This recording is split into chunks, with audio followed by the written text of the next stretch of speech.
Hi friends, welcome to our channel. இன்னைக்கு வீடியோல chilli chicken எப்படி செய்யலாம்னு பார்க்கலாம். வீடியோக்குள்ள போறதுக்கு முன்னாடி நீங்க நம்ம சேனலை subscribe பண்ணலனா subscribe பண்ணிக்கோங்க. பக்கத்துல இருக்க bell ஐகானும் click பண்ணிக்கோங்க. அப்பதான் நான் அப்டேட் பண்ற வீடியோஸ்லாம் மிஸ் பண்ணாம பார்க்க முடியும். நான் இன்னைக்கு 1/4 கிலோ அளவுக்கு boneless chicken வாங்கியிருக்கேன். இது சின்ன சின்ன துண்டுகளா கட் பண்ணிக்கோங்க.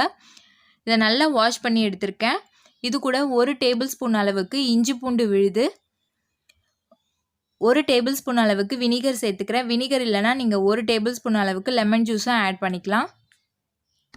தேவையான அளவு உப்பு, 1 டேபிள்ஸ்பூன் அளவுக்கு மிளகுத்தூள், 1/2 டேபிள்ஸ்பூன் அளவுக்கு மிளகாய்த்தூள், 1/2 டேபிள்ஸ்பூன் அளவுக்கு கார்ன்ஃப்ளவர், 2 டேபிள்ஸ்பூன் அளவுக்கு மைதா, 1 எக் இது கூட சேர்த்து நல்லா மிக்ஸ் பண்ணிக்கலாம்.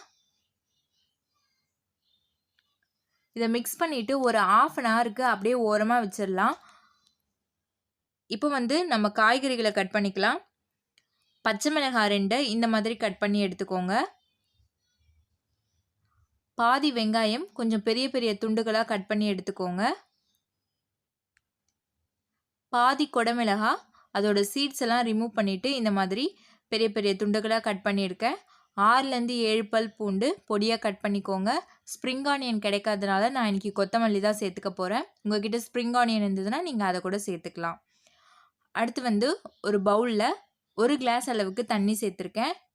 இதில் 1 டேபிள்ஸ்பூன் அளவுக்கு சோயா சாஸ், 2 டேபிள்ஸ்பூன் அளவுக்கு டொமேட்டோ சாஸ், 2 டேபிள்ஸ்பூன் அளவுக்கு சில்லி சாஸ் சேர்த்து நல்லா மிக்ஸ் பண்ணிக்கோங்க. இதை நீங்கள் டைரெக்டாகவும் சேர்த்துக்கலாம். பட் நான் எப்போதுமே கார்ன்ஃப்ளவர் சேர்க்கும் போது நம்ம தண்ணி சேர்த்து தான் பண்ணுவோம். ஸோ இது கூடவே நம்ம இந்த சாஸ் எல்லாத்தையும் சேர்த்து மிக்ஸ் பண்ணிட்டோன்னா அந்த டேஸ்ட் கொஞ்சம் நல்லாயிருக்கும். ஸோ இது கூட 1 டேபிள்ஸ்பூன் அளவுக்கு கார்ன்ஃப்ளவர் சேர்த்து லம்ஸ் இல்லாமல் நல்லா மிக்ஸ் பண்ணி எடுத்துக்கோங்க. இப்போ நம்ம ரெடி பண்ண சிக்கனை பொரிக்கிறதுக்காக தேவையான அளவு எண்ணெய் சேர்த்து ரெடி பண்ணி வச்சுருக்கேன். இது ஓரளவு மிதமான சூடில் இருக்கணும். இப்போ சிக்கன்ஸ் எல்லாத்தையும் போட்டு பொரித்து எடுத்துக்கலாம். இது நல்ல ஒரு கோல்டன் ப்ரௌன் கலரில் வந்ததுக்கப்புறமா இதை நம்ம எடுத்து ஒரு பிளேட்டில் மாற்றிக்கலாம். இது வெளியில் நல்ல கிறிஸ்பியாகவும் உள்ளே சாஃப்டாகவும் இருக்கும். நீங்கள் இதை அப்படியே கூட சாப்பிட்லாம், நல்ல டேஸ்ட் இருக்கும்.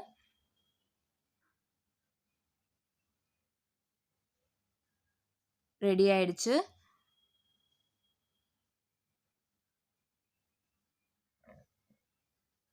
அடுத்து ஒரு வாணல்ல 1 டேபிள்ஸ்பூன் அளவுக்கு ஆயில் ஆட் பண்ணியிருக்கேன். இதில் நம்ம கட் பண்ணி வச்ச பூண்டு, வெங்காயம், பச்சை மிளகாய் இதை லைட்டாக வறுபட்டு வந்ததுமே குடமிளகாய் சேர்த்துக்கலாம். குடமிளகாய் கொஞ்சம் சீக்கிரமாக வெந்துடும், அதனால இதை லாஸ்ட்டாக சேர்த்துக்கிறோம். இதை ஒரு வாட்டி மிக்ஸ் பண்ணிக்கலாம்.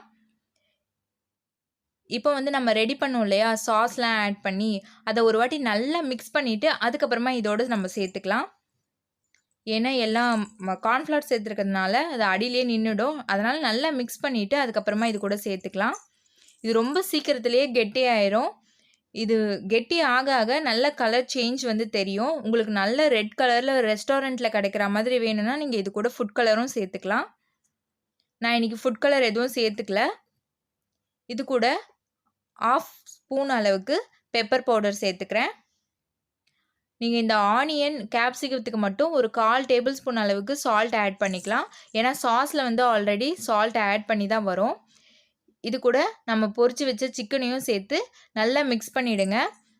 உங்களுக்கு நல்லா கொஞ்சம் கிரேவியாக வேணும்னா கிரேவியாக இருக்கும் போது ஸ்டாப் பண்ணிக்கலாம். இல்லை செமி கிரேவியாக வேணும்னா ஓரளவுக்கு திக்கானதுக்கப்புறமா ஸ்டவ் ஆஃப் பண்ணிவிட்டு இதை சர்விங் பிளேட்டுக்கு மாற்றிக்கலாம்.